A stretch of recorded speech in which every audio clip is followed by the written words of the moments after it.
नमस्कार प्रेक्षकांनो, कसे आहात सगळे? खरं तर बघच्या आजच्या भागामध्ये आपल्याला पाहायला मिळणार आहे की आता सायलीला समजतं की प्रतिमा आत्याला इतक्या वेळपासून चुकीच्या गोळ्या देण्यात येत आहे आणि त्यानंतर रविराजने सांगितल्याप्रमाणे सायली आता तन्वीला हॉस्पिटलमध्ये जाऊन जाब विचारणार आहे की तू प्रतिमा आत्याला खोट्या गोळ्या का देत होतीस म्हणून. तर बघूया प्रेक्षकांनो, आजचा भाग खूप छान आहे, धमाकेदार एपिसोड आहे, तर शेवटपर्यंत नक्की पहा.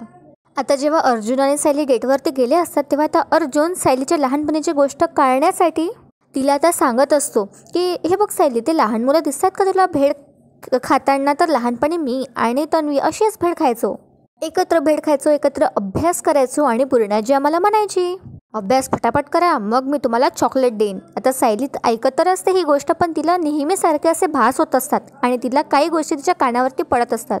सायलीच्या कानावर असे आवाज पडत असतात की मी केलाय ना अभ्यास, तर आता मला चॉकलेट पाहिजे. म्हणजे लहानपणीच्या तन्वीची म्हणजे सायलीचीच आठवणी तिच्या मनात फिरत असतात. आता सायली उठून उभी होते आणि अर्जुन सायलीकडे बघतच राहतो, कारण सायली इकडे तिकडे बघत असते की आवाज कुठून येतोय म्हणून नेमका. तर आता अर्जुन सायलीला आवाज देतो आणि म्हणतो, सायली काय झालंय, काही आठवत आहे का तुला? तर आता सायली काहीही बोलत नाही आणि तिला त्रास होत असतो या गोष्टींचा, तिला सतत आवाज येत असतात. आता त्या लहान मुलीसोबतच तिला एका लहान मुलाचा सुद्धा आवाज येत असतो, म्हणजे लहान अर्जुनचा.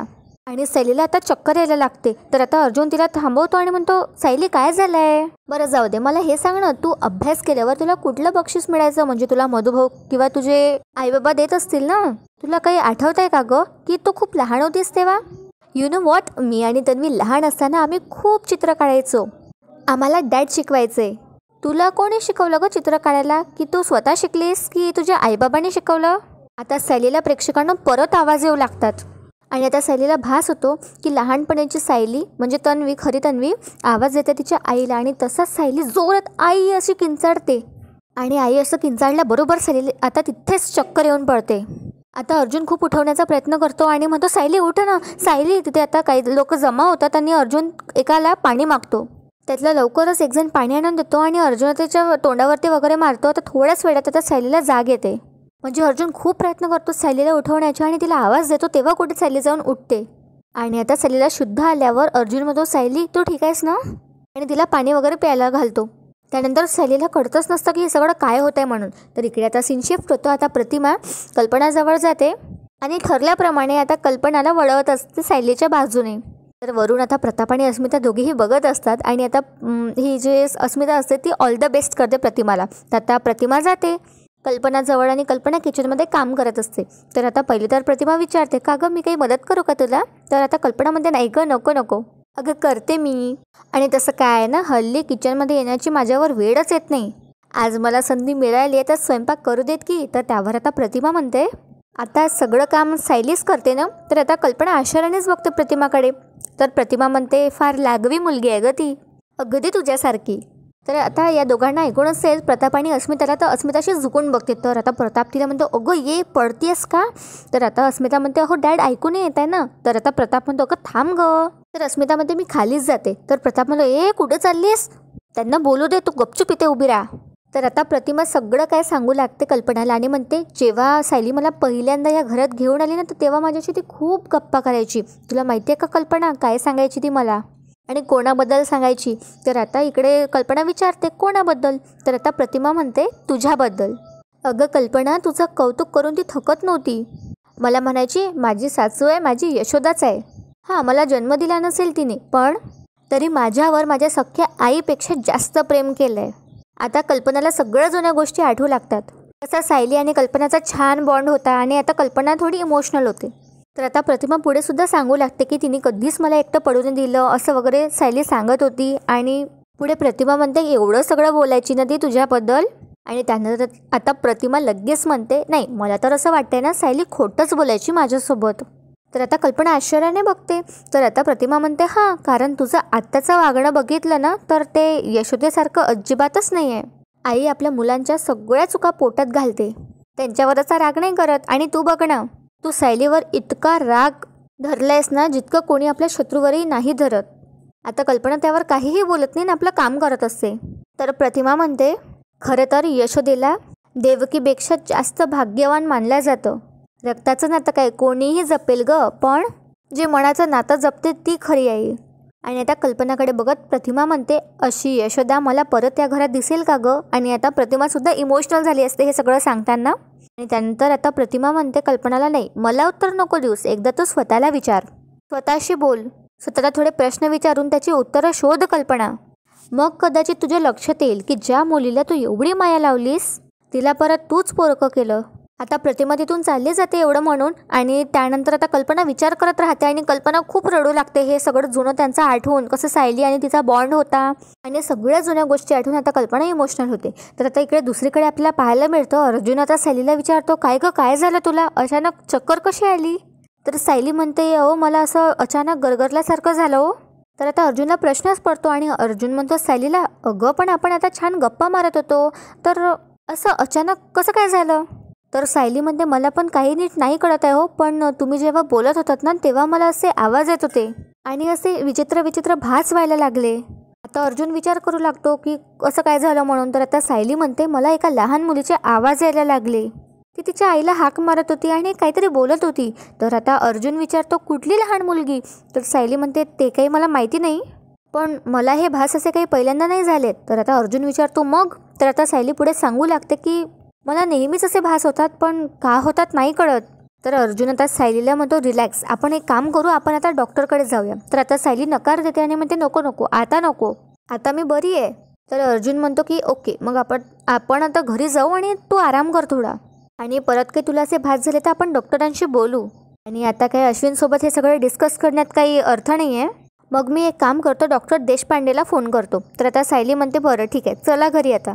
आणि आता सायली समोर निघते, पण अर्जुन तिथे विचारच करू लागतो. आणि अर्जुन असा विचार करत असतो त्याच्या मनात की सायलीला तिच्या लहानपणीच्या गोष्टी आठवत असेल का, किंवा तिचे आईबाबा आठवत असतील का. तितके तर सायली मागे वळते आणि म्हणते, अहो चला ना, अहो एवढं चेहरा पाळण्यासारखं काहीही झालं नाही आहे आणि मला बाईक चालवता येत नाही ना. तर आता अर्जुन एक स्माईल करतो आणि समोर येतो आणि म्हणतो, बरं चल. आणि आता सायली अर्जुनला सांगू लागते की जाताना आपण एका मेडिकलमध्ये जाऊया, प्रतिमा आत्याच्या गोळ्या न्यायच्या आहे आपल्याला घरी. तर आता अर्जुन म्हणतो, का? आय मीन आपल्याकडे सगळे औषधं डॅडच्या कंपनीमधूनच येतात ना घरी डिरेक्टली. तर आता सायली म्हणते, अहो पण रविराज काका म्हणाले की ते त्याच दुकानातून घेतात, मग तिथूनच घेऊन या. आता अर्जुनच्या लक्षात येतं आणि अर्जुन म्हणतो, हां त्या रविराज काकांना चांगलंच माहिती आहे की जर ते डॅडला म्हणाले की जर मी औषधाचे पैसे देतो तर डॅड जीव घेईल सिनियरचा, म्हणून कदाचित ते असं म्हणत असतील. त्यानंतर आता अर्जुन म्हणतो, ठीक आहे, नो इश्यू, आपण घरी जाऊ आणि घरी गेल्यानंतर मी त्याच दुकानातून औषधं मागवून घेतो. तर आता सायली म्हणते, अहो पण का, आपण जाता जाता घेऊन जाऊ ना घरी. तर अर्जुन आता म्हणतो, नाही, तुला आता आरामाची गरज आहे, आपण आधी घरी जाऊ आणि प्रतिमाच्या आत्याच्या औषधं मी मागून घेतो तिकडनंच, ठीक आहे. तर आता शेवटी सायली मान्य करते आणि दोघे आता घरी जायला निघतात. तर इकडे कल्पना आपल्या खोलीत येते आणि विचार करू लागते. सगळ्या काय ते जुन्या आठवणी आता कल्पनाच्या डोळ्यासमोर येत असतात की सायली कशी सगळ्यांना जीव लावते घरच्यांना. आता प्रतापसुद्धा खोलीत येतो आणि कल्पनाला विचार करताना बघतो आणि आता प्रतापच्या लक्षात येतं आणि प्रताप मनात म्हणतो की कल्पनाला नक्की मी सायलीची बाजू नाही घेताना याचा त्रास होत असणार आहे. पण बघा आता प्रताप काय करतो. प्रताप आवाज देतो कल्पनाला आणि म्हणतो, कल्पना तुला कसला त्रास होतोय का? तर आता कल्पना म्हणते, हो मला ना तुमच्या वागण्याचा त्रास होतोय. तर आता प्रताप विचारतो, कसला? माझ्या वागण्याचा? अगं आता मी काय केलंय? तर कल्पना म्हणते, तुम्ही असे नव्हतात हो, पण आता तुम्ही कोणाला किती दुखावताय ना तुम्हाला याचं सुद्धा लक्षात येत नाही. आणि कल्पना तिथून निघून जाते समोर थोडी. आणि त्यानंतर प्रताप म्हणतो, अगं पण मी कोणाला दुखावलंय? त्यानंतर आता प्रताप मुद्दामच कल्पनाला म्हणतो, अच्छा म्हणजे पूर्वीसारखा मी तुला वेळ नाही देत म्हणून चिडली आहेस का तू? अरे काय करू, फॅक्टरीची कामं एवढी वाढली आहे ना. तर आता कल्पना वळते आणि प्रतापला म्हणते, ह्या अशा गोष्टीवरती चिडायला आपलं काही नवीन लग्न नाही झालं. तर आता प्रताप म्हणतो, अगं मग तुझी नेमकी तक्रार काय आहे? आणि त्यानंतर आता प्रतापच म्हणतो, अच्छा मी पूर्वीसारखं तुझ्यावर प्रेम करत नाही असं वाटतंय का गं तुला? नाही नाही, असं वाटू शकतं, कारण लग्नाला कितीही वर्ष झाली तरी प्रत्येक बायकोला असंच वाटत असतं. तर आता कल्पना त्यावर काहीही बोलत नाही आणि पाठ फिरून घेते. तर त्यावर आता प्रताप म्हणतो, हे पण नाही? अगं मग नेमका काय प्रॉब्लेम असेल? आता प्रताप हे सगळं मुद्दामच करत असतो की कल्पनानेच तिच्या तोंडातून सांगायचं हे सगळं की सायलीमुळे वगैरे होत आहे म्हणून हे. तर आता प्रताप कल्पनाला आणखी चिडवतो आणि म्हणतो, अच्छा मी तुझ्यासाठी फुलं नाही आणलीत म्हणून का? हो ना, म्हणूनच चिडली आहे ना तू? तर आता कल्पना वळते परत आणि म्हणते, माझ्या मनामध्ये काय चाललं नाही तुम्हाला चांगलंच माहिती आहे. नाही पण तुम्ही उगाच वेळ पांघरून पेळगावला जात आहे. आणि कल्पना आता रागातच तिथून निघून जाते. आणि त्यानंतर प्रताप आता स्वतःशी बोलतो की तुझ्या मनात काय चाललं नाही मला चांगलंच माहिती आहे. मी सायलीवर चिडलो आहे ना, त्याचा तुला राग येतोय कल्पना. चांगलं आहे, हा जो तुझा चांगुलपणा आहे ना, हेच तुला सायलीजवळ घेऊन जाईल.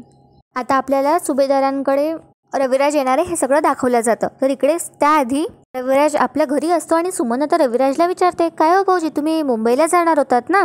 तर आता रविराज म्हणतो की हो, मी जाणार होतो तिकडे, पण माझी मीटिंग होती ती कॅन्सल झाली आहे, तर आता मी सुभेदारांकडे जातो. तर सुमन म्हणते, अय्या हो का, मग मला वाटेत सोडाल का तुम्ही मार्केटमध्ये? मला ना ते भाजी वगैरे घ्यायचे. तर त्यावर आता रविराज म्हणतो की अगं पण तू का चालली आहेस, चैताली असेल ना घरी? तर त्यावर आता सुमन म्हणते, नाही नाही, ती गणपतीसाठी कोकणात गेली आहे.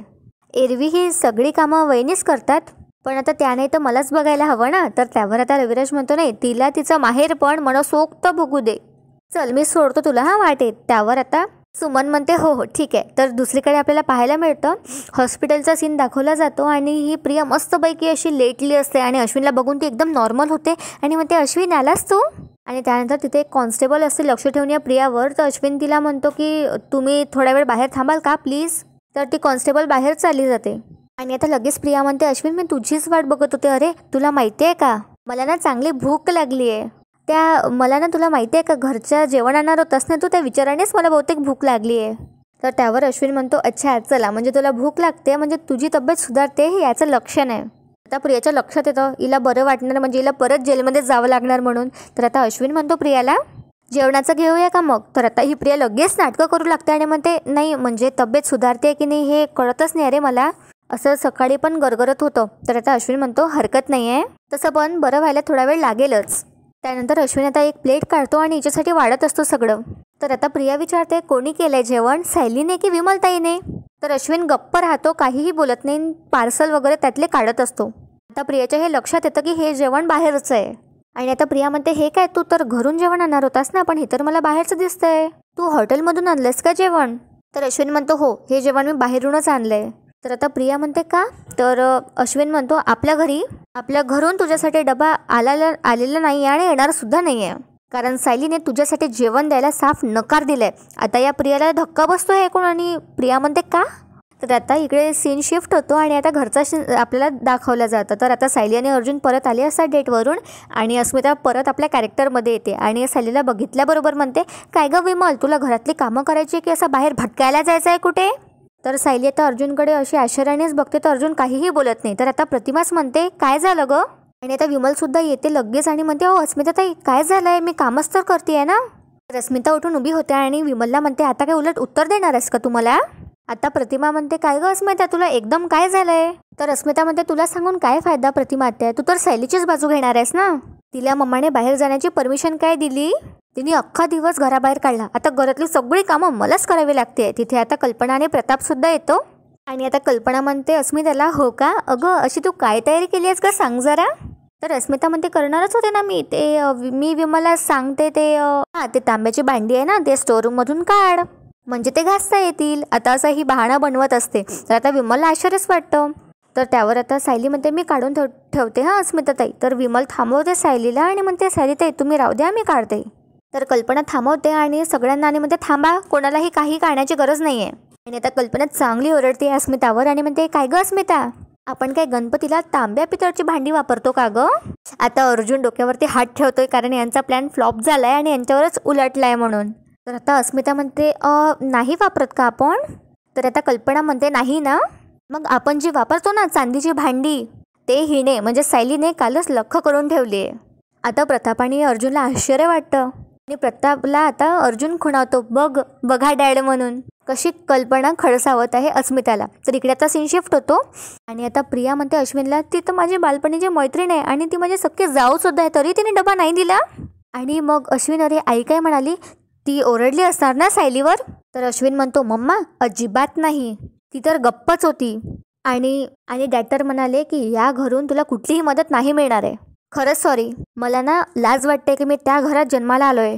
पण कशी लेवलची माणसं आहे ती. तर आता ही प्रिया नाटकं करू लागते आणि म्हणते, अरे अश्विन असं नको म्हणूस, माझं चुकलं ना म्हणून ते असं वागतायत, पण आपल्या घरातली माणसं मनाने खूप चांगली आहेत अरे.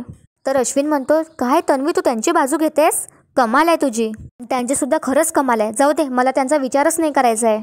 तू जेवून घे, हे सगळं गार होत आहे बघ. तर आता प्रिया म्हणते नाही माझी इच्छा नाही आहे जेवायची. तर त्यावर अश्विन म्हणतो अगं तन्वी मी भरवतो चल.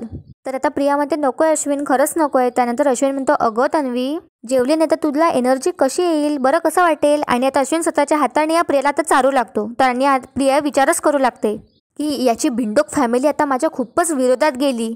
आता माझ्या बाबतीत हे साधी माणुसकीने दाखवत आहे. मी सुभेदारांनी किल्लेदारांच्या घरात जे जे कमावलं होतं ना ते सगळं घालून बसली आहे. आता ते परत कसं मिळवू असा आता ही प्रिया मनात विचार करू लागते. तर दुसरीकडे आपल्याला पाहायला मिळतं आता अस्मिता म्हणते कल्पनाला अच्छा म्हणजे तू सायलीला परमिशन दिली होतीस तरीही मी तिला बोलले आणि म्हणून तुला राग आला का गं मम्मा. तर आता कल्पना सायलीकडे बघते आणि लगेच म्हणते नाही नाही अजिबात नाही. हां मला ते फोन करायचं आहे माई मावशींना तर मी जाते माझ्या खोलीत. तर आता अर्जुन म्हणतो का मग माझा फोन घे ना, वर का जातेस तू. तर आता प्रतिमा हसू लागते गालातल्या गालात. आणि प्रताप म्हणतो कल्पना मग तुझा फोन खाली आणून देऊ का मी. तर कल्पना म्हणते नको, कारण तिला कोणाला दाखवायचं नसतं की ती सायलीची बाजू घेते म्हणून. आणि आता कल्पना फास्टमध्ये तिथून निघून जाते आपल्या खोलीत जायसाठी. आणि आता अस्मितामध्ये सायली आता भांडी घासायची नाही आहे म्हणून आता काही वर जाऊन ताणून घेऊ नकोस, संपली तुमची डेट, आता माझ्यासाठी काहीतरी खायला कर जा. तर आता सायली म्हणते हो अस्मिताताई मी हातपाय धुवून येते आणि लगेच करते. आणि आता सायली गेल्यावर सगळेजण एकमेकांना खुणावतात की प्लॅन चांगल्याने वर्क करतोय. आणि अस्मिता सुद्धा जोरात हसू लागते. आणि आजचा भाग इथेच संपतो. तर प्रेक्षकांना उद्याच्या भागात आपल्याला कळणार आहे की आता सायलीला माहीत पडतं की इतक्या दिवसांपासून प्रतिमाला चुकीच्या गोळ्या दिल्या जात आहे म्हणून. आणि डॉक्टर श्रद्धाला घरी वगैरे बोलावलं जातं सुभेदारांच्या. आणि डॉक्टर श्रद्धा सांगते की या गोळीने पेशंट बरा होतच नाही पण त्याच्या मेंदूला शिथिलता येते. त्यानंतर तिथे रविराज सुद्धा असतो आणि रविराज म्हणतो की हे सगळं तर तन्वीच बघायची, तीच तिला औषधं द्यायची. त्यानंतर आता हे ऐकल्यावर सायली आणि अर्जुन हॉस्पिटलमध्ये जातात प्रियाला जाब विचारण्यासाठी. आणि आता प्रिया घाबरू लागते. तर बघूया प्रेक्षकांना आता उद्याच्या भागात आता ही प्रिया काय सांगते ते. आणि तुम्हाला आजचा भाग आवडला असेल तर व्हिडिओला नक्की लाईक करा. भेटूया उद्या एका छान धमाकेदार एपिसोडसोबत. तोपर्यंत एन्जॉय आणि धन्यवाद.